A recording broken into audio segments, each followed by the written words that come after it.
Hello, this is Chris Duncan at Find Your Focus Photographic Education, and today we're going to talk about adding some dimension to your landscape images by throwing in a sky or adding an additional sky to your image.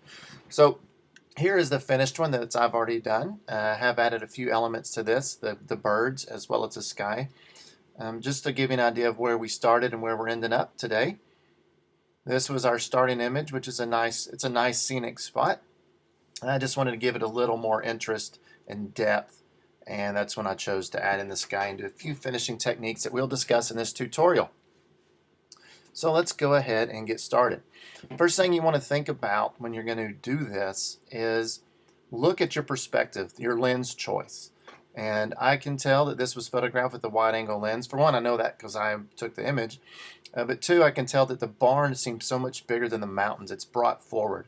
A wide angle lens will separate foreground from background a lot. So this wasn't really a telephoto. This was probably a 35, maybe a 50 at the most. So when I'm picking out a sky, I want one that's shot at a similar perspective because it all has to be believable and it has to match.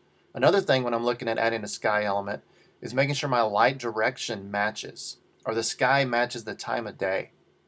So these skies are from Layer Cake, which they have lots of different clouds and different skies you can use, and they're organized by time of day and kind of puffy or wispy or high clouds and that sort of thing. So I looked in my high clouds folder and found this sky that also looks like it was photographed with a wide angle lens because of the keystoning effect and the way it falls away from me. So I felt this was a good choice. So let's go and get started and build this image together. So here is my original image. It's had some raw conversion factors and a crop. What I want to do now though is I need to clip out the sky so I can drop in my new one. So I'm going to use my magic wand, hit W for that, and just start clicking on this sky area. And I shift click on any of the areas that didn't fill. And it looks like it did a pretty good job. Now I'm going to zoom in to make sure it didn't go anywhere I don't want it to go. And it didn't get anything, it got everything, so it took a little bit of that. So this may take a little bit. I'm going to change my tolerance and shift click there. There we go. That's nice. It looks like everything is covered where it needs to be. So the next thing I'm going to do is invert my selection, because now I have the sky selected. I want to keep the foreground and remove the sky. So I'm going to Command Shift I, and it reverses the selection. And then I'm going to click my Refine Edge button at the top. And I'm going to get this little dialog box. And I have these settings with a smart radius on, about 15 pixels, smooth at 1, feather at 0.5, contrast at 8%, and shift edge minus 15. That shifts everything into the image, and it helps remove some haloing that may happen. And my output, you want to make sure you have new layer with layer mask. That way if you need to come back and refine this mask, it'll do that. You have the option to do that, and plus it gives you a new layer, so you always have your background layer available. Now I'm going to hit the reveal layer, and we're going to zoom in, because the problem area is going to be this tree, because my selection wasn't in that tree. So I'm going to use E to collect this selection brush, and you want to click in the area you want to get rid of. So that would be the blue. Start in the blue and just drag around this open area, these leaves in this tree where that sky is peeking through. And it's going to do its little run, it's going to think, and it should have removed it. Now I can hit W to show it on white, and you can see that it's really done a nice job masking that. Let's kind of show our black and white layer. That really does a nice job. I think I can clean that up just a little bit, so I'm going to run it one more time, and you will kind of see this change as it selects more of that blue out of there. There you go. That's looking good. And I'm adding a blue sky, so this isn't as critical. If I'm trying to do hair around a model or something like that, then this can get really tricky, and this tool is great for that. So this is kind of a simplified version of using that. So there I hit my foreground image and have my background. It's on a new layer, and I'm going to drag in my sky. So I'm going to go to my sky image, and I'm just going to simply use the move tool, hold shift when I drop it so it centers it. Oh, and it's really huge. I will do Command T to transform, because that is way bigger than I need it. So let's just transform that thing in there. Sometimes I'll do some perspective shifts, and I'm just going to bring it there and now make sure that is behind. And now I have the chance to move it around where I like it. And I really like there because it needs to go from top to bottom, have that wide angle look. Okay, so I'm happy with that positioning.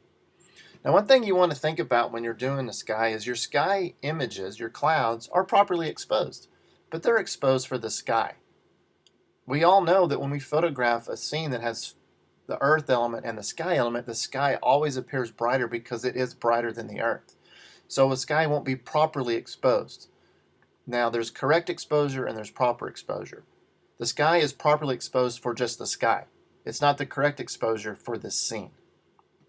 So there's two ways we can combat that. What I'm going to do is now turn my background layer back on so that blue will help bleed through from my original image since I had a nice clean blue sky. I want to lower the opacity of this sky probably to about 60-70% and see where I like it. To me, it kind of starts looking muddy because that background layer is coming through. Okay, so I will combat that by duplicating my sky layer by Command J and now doing a screen blend mode. And that's going to brighten everything. So now my exposure looks accurate for the scene. And I may need to adjust this a little bit, the screen mode. And you can kind of play with these opacities of these layers to what you think fits best. I think that looks really good. It looks really believable. So now our exposures seem correct. Okay. Now the foreground seems a little hot for me, so what I do to combat that is I go back to my foreground layer, this layer right here, and I will duplicate it with Command J and set that to a multiply blend mode. Of course, it darkens it a lot, and then I'll use my opacity slider to bring that down just a little bit.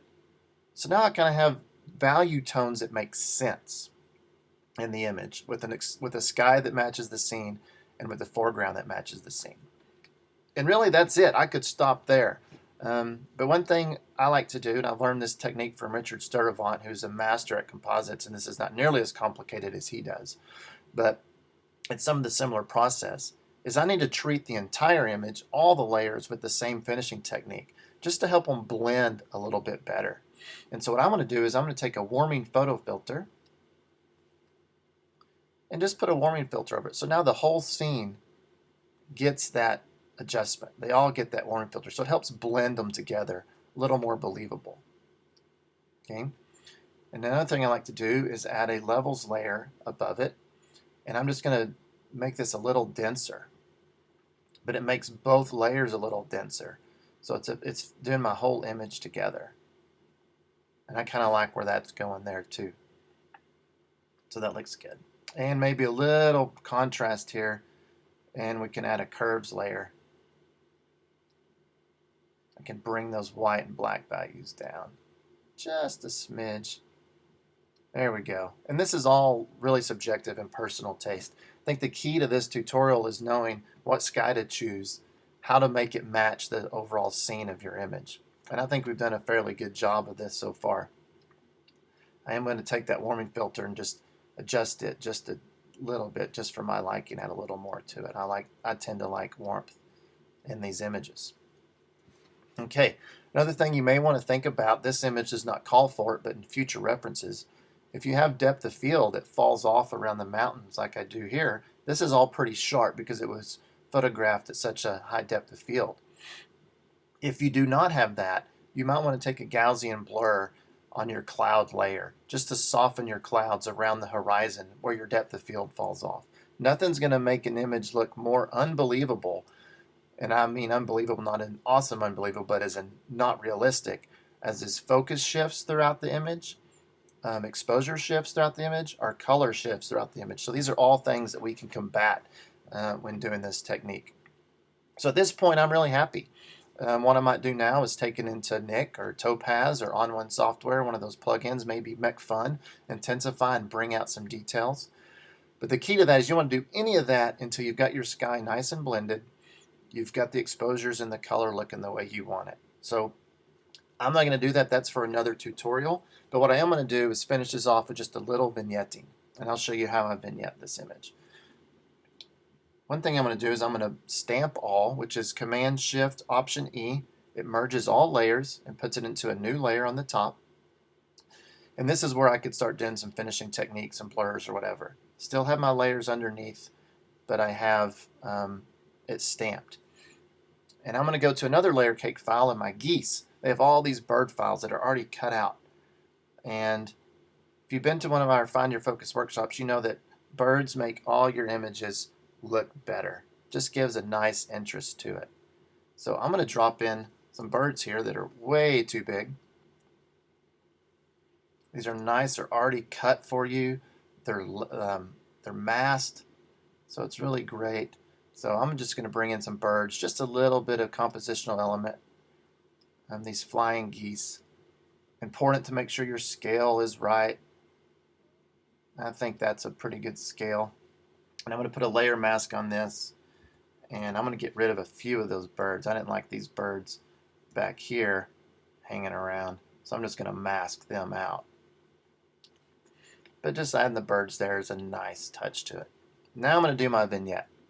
And I do that with brightness and contrast layer, adjustment layer. I bring my brightness way down, my contrast up.